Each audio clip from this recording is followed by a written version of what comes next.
సంగారెడ్డి జిల్లా గడ్డిపోతారం పారిశ్రామిక వాడలో అగ్ని ప్రమాదం జరిగింది. హెటిరో పరిశ్రమలో భారీగా మంటలు ఎగిసిపడుతున్నాయి. పొగ మొత్తం కమ్మేసింది. దీంతో ఊపిరాడక కార్మికులు, స్థానికులు ఇబ్బందులు పడుతున్నారు. ఫైర్ ఇంజన్లు ఘటనా స్థలానికి చేరుకున్నాయి. మంటల్ని అదుపులోకి తెచ్చే ప్రయత్నాలు చేస్తున్నారు.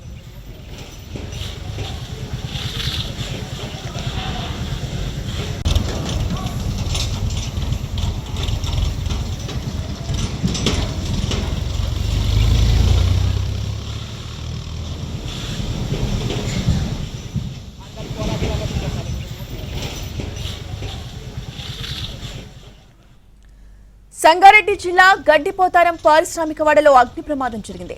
హెటిరో పరిశ్రమలో భారీగా మంటలు ఎగిసిపడుతున్నాయి. పొగ మొత్తం కమ్మేసింది. దీంతో ఊపిరాడక కార్మికులు, స్థానికులు ఇబ్బందులు పడుతున్నారు. ఫైర్ ఇంజన్లు ఘటనా స్థలానికి చేరుకున్నాయి. మంటల్ని అదుపులోకి తెచ్చే ప్రయత్నాలు చేస్తున్నారు.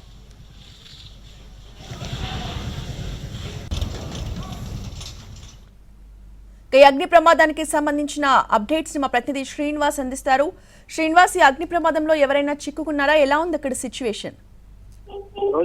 ఈ రోజు సాయంత్రం ఒక్కసారిగా కూడా జిన్నారం మండలం గడ్డపోతారం పారిశ్రామిక హెటిరో పరిశ్రమలో ఒక్కసారిగా మంటలు చెలరేగాయి. అకస్మాత్తుగా మంటలు చెలరేగడంతో భారీ ఎత్తున మంటలు ఎక్కిపడ్డాయి. దీంతో ఆ మంటలకు వచ్చినటువంటి పొగ కూడా దట్టంగా అలుముకుంది. అయితే ఈ హెటిరో పరిశ్రమలోని ఈటీపీ సెక్షన్ లో సాల్వెంట్ రికవరీ చేస్తుండగా, సాల్వెంట్ అనే ఒక కెమికల్ రికవరీ చేస్తుండగా ఈ పరిశ్రమ ఈ ప్రమాదం సంభవించినట్టయితే తెలుస్తుంది. ప్రస్తుతం అయితే ఇంకా దీనిపైన అంటే పరిశ్రమలో ఎవరైనా కార్మికులు చిక్కుకున్నారా ఏంటిదనేది ఇంకా క్లారిటీ రావాల్సి ఉంది. కాసేపటి క్రితమే అక్కడ ఫైర్ ఇంజన్లు చేరుకొని మంటలను అదుపు చేసే ప్రయత్నం అయితే చేస్తున్నాయి. గత కొన్ని రోజులుగా కూడా సంగారెడ్డి జిల్లాలో అంటే అతిపెద్ద పారిశ్రామిక వాడ పటాన్చేరులోనే ఉంటుంది. గత కొన్ని రోజులుగా కూడా తరచూ అగ్ని ప్రమాదాలు జరుగుతున్నాయి. అయితే ఇటు అధికారులు కావచ్చు, అదేవిధంగా పరిశ్రమ యాజమాన్యం మాత్రం అంటే ఎటువంటి చర్యలు తీసుకోవడం లేదు. ఇటు అగ్ని ప్రమాద నివారణకు తరచుగా అంటే ఏమైనా అగ్ని ప్రమాదాలు సంభవించినప్పుడు తప్ప దానికి ముందు మాత్రం చర్యలు అయితే తీసుకోలేదన్న విమర్శలు అయితే వస్తున్నాయి. ప్రస్తుతం అయితే అక్కడ